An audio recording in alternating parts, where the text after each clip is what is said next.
Hey there, it's Roslyn here and welcome to my channel. Today I'm doing a Mother's Day collaboration with Kelly from Kelly's Craft and Claire from Mrs. H's Crafting Corner. Today I'm going to be playing with some layering stamps. The first one here will be my flowers, and that's called Modern Layered Floral from Pink Fresh Studios. You can see on the back that it shows you what it is supposed to look like when you have it all stamped out. And I also have the coordinating die for that. I'm bringing in the Sunny Studios Stamps Vintage Jar stamp. It's also a layering stamp, so I thought those would go really well together.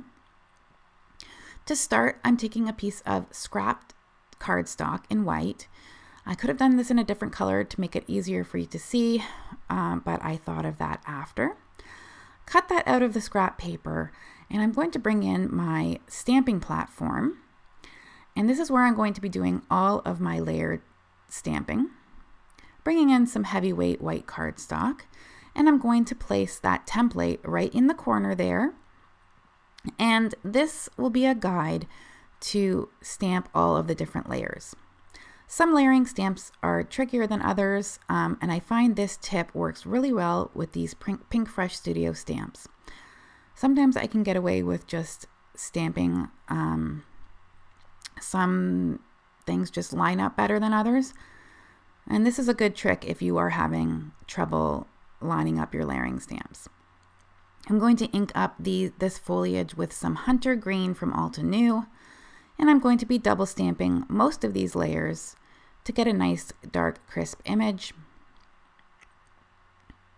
And that's the great thing about stamping platforms. If you don't get it right the first time, you have a chance to get it right a second or third time.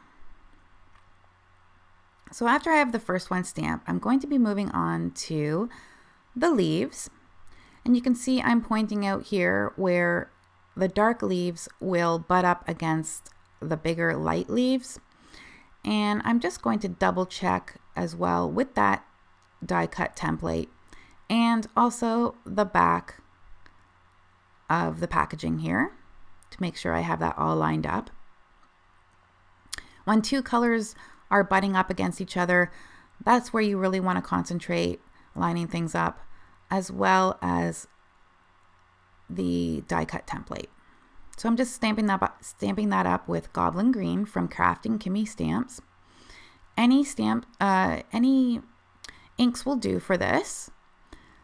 I'm just going to line up my flowers, and you can see there's a portion where the pink and the green butt up against each other, so we want to be aware of that and line everything up around that. I'm going to bring in some Do-Si-Do from Catherine Pooler. It's a really nice coral color. But like I said, you can use any inks for this. If you are using Distress Oxides, I find that they are very opaque. So with that, I would stamp from lightest to darkest, because if you stamp darkest to lightest, that light color could sit over top of the dark color and sort of mute it out. So that's just my tip from experience. The next color I'm using here is called Glamorous from Versifying Claire, and it's a more of a reddy color, and it gives nice contrast to that coral. So I'm really liking how this is turning out. And I'm going to bring in the Vintage Jar now from Sunny Studios. Love Sunny Studios stamps, layering stamps. They are really super easy to use. So if you want to start out with a layering stamp, that is the company I would suggest. And they have fantastic guides on the back of or on the website that you can download to get that all lined up. I believe Alta New has some layering stamps as well that are very popular. So for the Vintage Jar, I went with the more solid image because the outline image was a bit too flimsy for me to get straight, and I was worried about die cutting it later on. So I went with this more solid image, which is our lighter color, which I used Sea Glass from Alta New. I'm going to line up the second stamp in this layering stamp, and I'm going to stamp that with Skylight from Catherine Pooler. And and I really like how that turned out as well. And I'm really happy with that my idea is coming together that I had in my head. So the next step is doing some partial die cutting. I'm going to secure this die from the flower stamp set here. And you can see that I'm only placing the top plate for my cutting machine on the part that I want to be cut out. So I'll bring in my big kick here, and I put the plates in, and I lead with the plate that's on top, because once it catches there, it will stay secure. And when I remove that, you can see that it only cut the top of the flowers. It only cut where the top plate was sitting. Okay, so the next one will be the jar. And I can secure that down with some removable tape as well.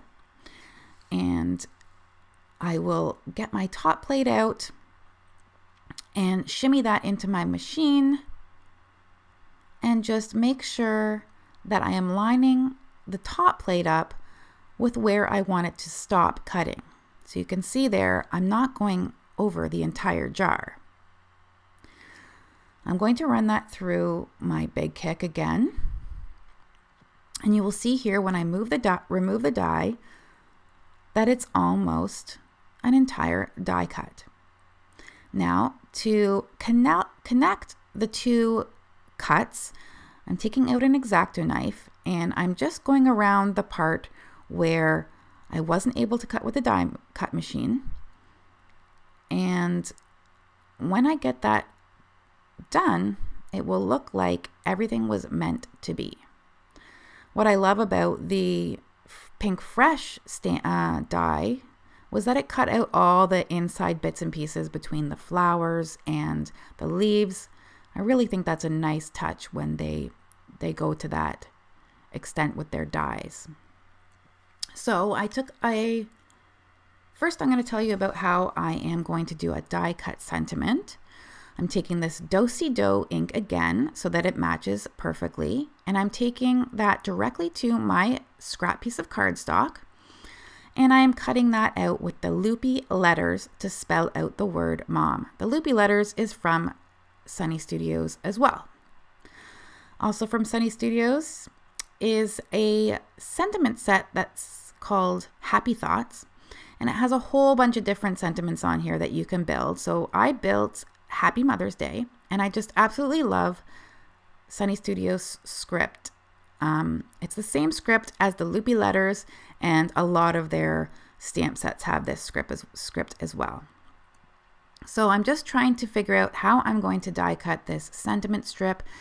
I pulled out my Simon strips first, but I realized that the Trinity Stamps Slimline scalloped panels has a nice stitched sentiment strip here. But as you can see, it's a bit too long because I want to put it across my Slimline page, and my Slimline is going to be vertical. But that's okay. I'm going to take my little big kick here. No, it's not a big kick. It's a side kick. And I'm going to cut it out once with the side kick. And then I can take the same die and line it up over to the right a little bit more.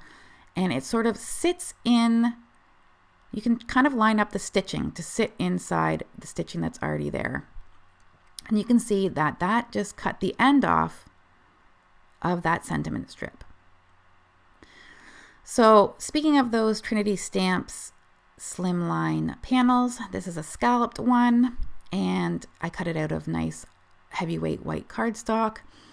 And I'm going to bring in some ribbon from my stash to put around that jar, but instead of putting it around the jar and tying it, I just tied a bow with a loop at the bottom, got it how I like it, and then cut the loop on the bottom, and that way I can wrap it around and make sure it's sitting nice on the front of that jar.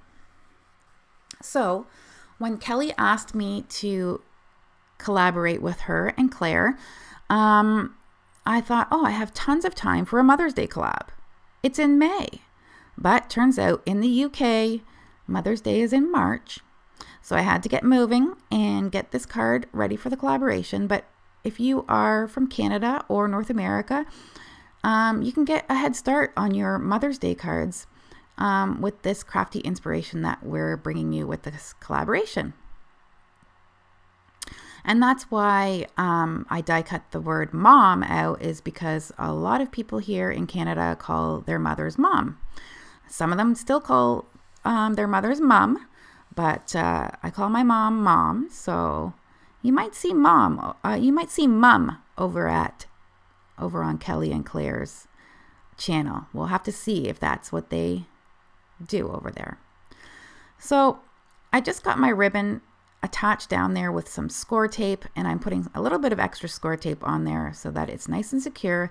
And I did take some glitter glue, art glitter glue, and secure the knot of that bow so it wouldn't move around.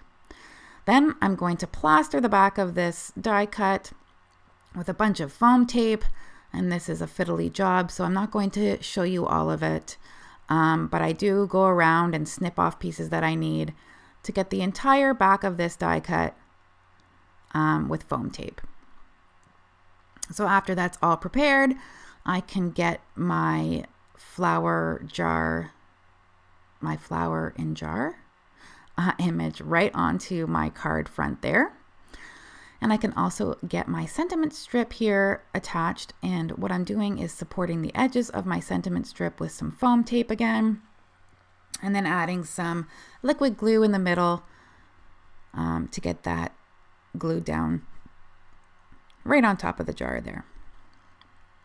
And then my loopy letters, I'm going to bring those in, and they match perfectly with the flowers, and I'm going to get those attached separately. I'm just using a little tiny bit of liquid glue to attach my letters, and that way I can attach the entire thing as a whole onto my card, or I should say card front, because it's not a card yet. I gotta add a card base. I'm going to get some liquid glue on there and get that positioned where I'd like it. And I really think my mom's going to love this card. She loves flowers, she loves gardening, and it's very spring-like. And since our Mother's Day is in May, it's going to be quite suitable. I'm taking a piece of heavyweight white cardstock that I've cut down to 3 by 8, and I'm just scoring that on my little score pal there and getting that folded, and adding a little bit of removable adhesive on the inside so I can work with it without it popping open. And I made the card base smaller to let those scallops hang over the card base. I just wasn't liking the look of the white on white card base with the scallops. So this is a way that you can hide that, and you can only see the scallops now. And I'm going to take out some jewels that I have from Pink Fresh Studios. And this color is sort of a yellowish color, but it does pick up the coral color in those flowers, so it went really well. And this is where I fool around for about 5 hours trying to figure out where I'm going to put the sequins. I know there's certain tricks. Actually, I don't know there's certain tricks, but I heard somewhere that you have to do odd because that's pleasant to the eye. So I'm humming and hawing because I can't leave this card too clean and simple. It's just not my style. I'm surprised I even have that much white on my card.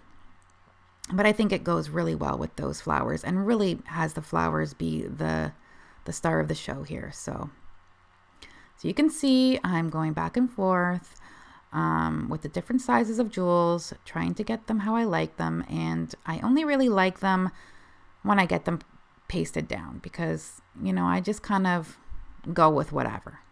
Okay, so just taking my jewel picker there, adding that with some liquid glue, and we're about done my card. I had so much fun making this card, and I had so much fun collaborating with Kelly and Claire. I hope you go over to their channels and check out what they did. I will have everything linked in the description box below. I hope you guys have a great weekend. Happy Mother's Day to all you UK mothers out there, and take care. Bye-bye.